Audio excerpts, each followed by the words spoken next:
nontitle.com.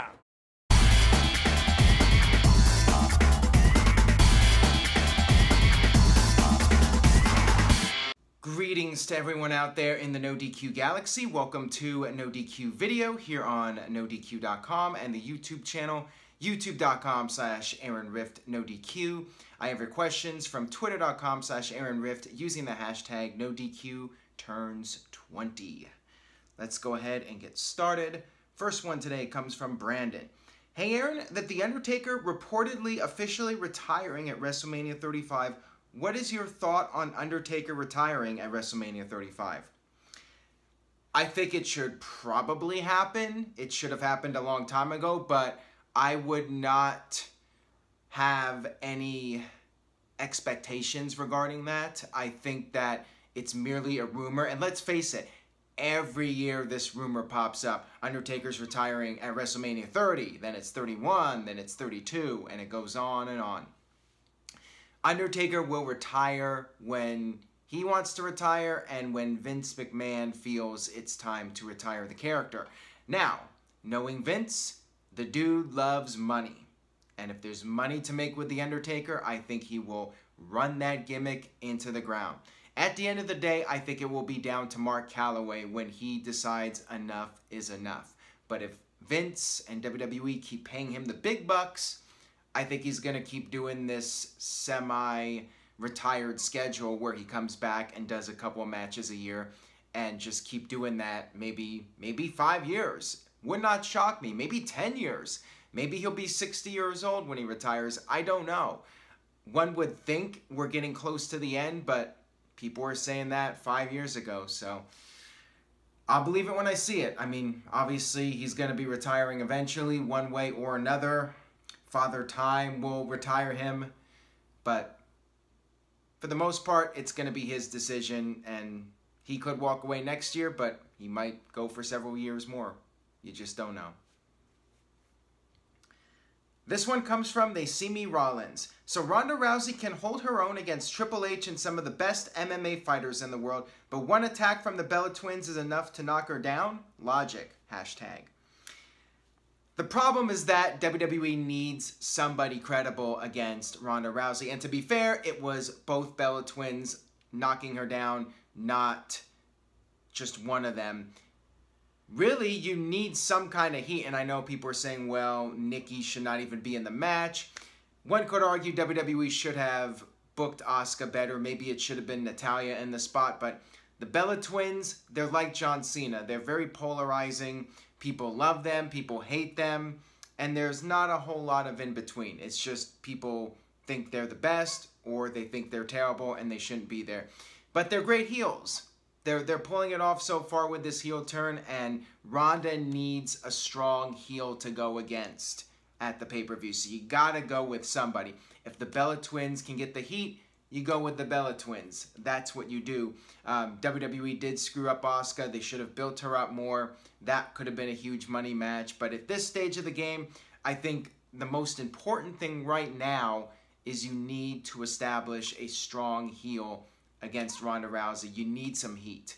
And the Bellas, they're the best thing WWE has right now as far as good heels to fight Ronda Rousey. Natalya, I've talked about this before. She would be a good choice, but Jim Neidhart just recently passed away. It's going to be hard for people to boo her. Bella Twins, you already have that polarizing crowd. You already have that group of people that don't like the Bellas, so you might as well take advantage of it and take that controversy and turn it into cash. And somebody who just texted me agrees.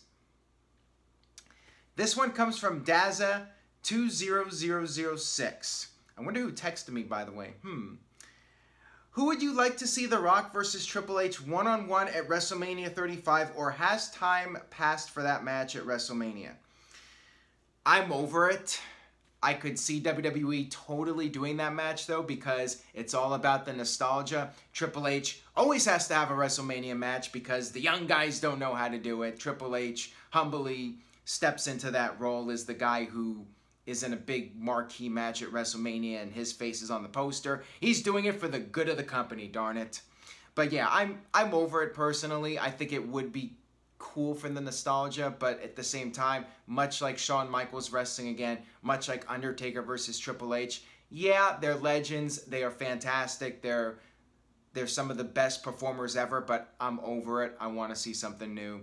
If The Rock comes back, I'd rather see Roman Reigns versus The Rock, quite frankly, just because we haven't seen it before. This one comes from Life of Beto. Hello, Aaron. What is the most cringiest moments that you still remember to this day that happened at a Raw, SmackDown, or WWE pay-per-views? Pretty much any segment that was written for Vince McMahon, the kind of toilet humor that Vince likes and where nobody in the crowd is laughing but the announcers are cracking up in hysterics. Probably a good deal of Santino Marella stuff post-2009. And the easiest answer to that question also is Katie Vick, you know, doing that. Even though it didn't offend me as much as it offended other people, it was very offensive, and most people would consider that to be the cringiest moment.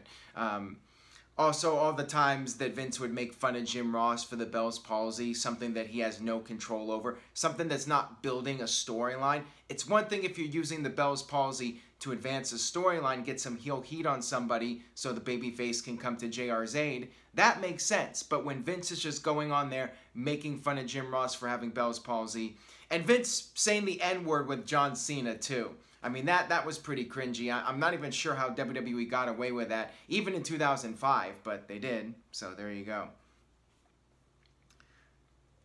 This one comes from Durka. Why did it take 20 plus years for World Wildlife Fund to file that lawsuit in WWE that led to the name change? Well, basically what happened was there was some legal issues. World Wildlife Fund did have a problem with WWE using WWF, and I guess in 1994, they came to an agreement, and basically WWE limited the usage of the term WWF, and that's why so often if you watch those shows, they always say the World Wrestling Federation, and they try to refrain from saying WWF, and that's why, because of the legal battle and the limitations that they agreed to in that settlement. Now, World Wildlife Fund was still not satisfied, and in 2001, 2002, they took legal action again, and that's what led to WWE having to change the name. Basically, World Wildlife Fund said that WWE violated the agreement from 1994, and that's what led to the name change. Got this one here from Matthew. The writers used to write... Let me start that again. The writers used to write captivating, non-title storylines that entertain the audience, like Steve Austin versus Triple H. I'm not complaining about the text, by the way. Or Taker versus Kane. But now, non-title feuds are just boring as title feuds due to titles not changing hands. How can it be fixed? There's no solution other than you get new writers and you change things up. I mean, it sounds simple, but it's not really, because everyone is walking on eggshells. Everyone's trying to please Vince McMahon. Going back to earlier, they write the comedy for Vince, and everything's done to make Vince happy. You kiss up to the boss, you get the bigger paycheck, and because of that, you get some very stale writing. Maybe to Vince it's great, but for many of us, it's the same old crap that we're tired of. We want to see something different. So yeah, under normal circumstances, I would say just get new writers, change things up. And maybe their writers are pretty good, but they're not allowed to really be creative, or they're afraid of presenting something that Vince doesn't approve of and perhaps getting replaced by somebody else that will do what Vince wants. This one comes from King Turbonius. Who are your 5 favorite wrestlers on the main roster? I occasionally get this question, and I guess it can change up as the years pass. Currently, at this very moment, October 2018, of course, Seth Rollins. He might be the 2018 NoDQ Superstar of the Year. Would not shock me if he won. AJ Styles is right up there. Daniel Bryan, even though I feel like his run has been a bit disappointing. The Miz, because he has just been on fire with all of his promos. And I'm just going to throw it out there. Aiden English. I love the guy, and I hope he doesn't get buried on Tuesday and then goes into mid-card hell or even lower card hell where he's not even on television. Got this one here from Chris. Now that Rey Mysterio is back full-time in WWE, what are the chances of him winning the Royal Rumble and facing AJ at WrestleMania 35 for the WWE title? That would surprise me. I think Mysterio is going to be more in that Legends type of role where they use him to elevate some of the younger talent. I could see Mysterio more likely feuding with somebody like Andrade Cien Almas and doing something like that at WrestleMania. I would be really surprised, but I would not rule out AJ Styles versus Rey Mysterio at some point. I just don't think it's going to happen at WrestleMania, but I could definitely see it happening on SmackDown, maybe a pay-per-view, but not WrestleMania. Got this one here from It's the Costanza. Out of curiosity, do you think that they will repeat Ric Flair's world title win 30 years ago at Starrcade 2018 with Charlotte Flair? No, because Starrcade is a house show. I mean, it is what a glorified house show is. I know people like to say, oh, the Saudi Arabia shows or Super Showdown, those are glorified house shows. No, Starrcade is not on the network. It is a glorified house show.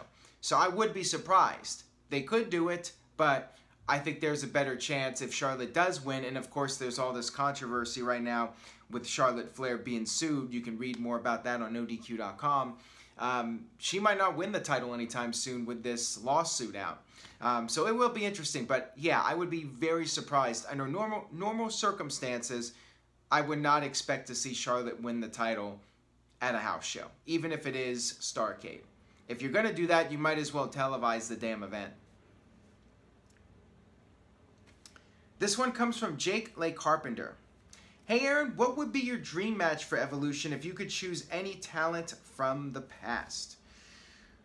Ooh, that is an interesting question there. If we're talking about past talent, of course, Chyna. She's no longer with us, but I think that she would be an awesome addition to the show.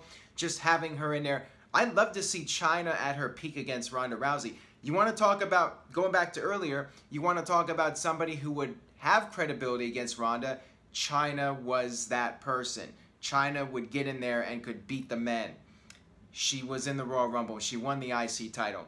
She would be a credible force. You would believe Chyna would have a chance against Ronda Rousey. So that would be my match. Chyna versus Ronda Rousey. That'll wrap it up for this edition of NoDQ Video.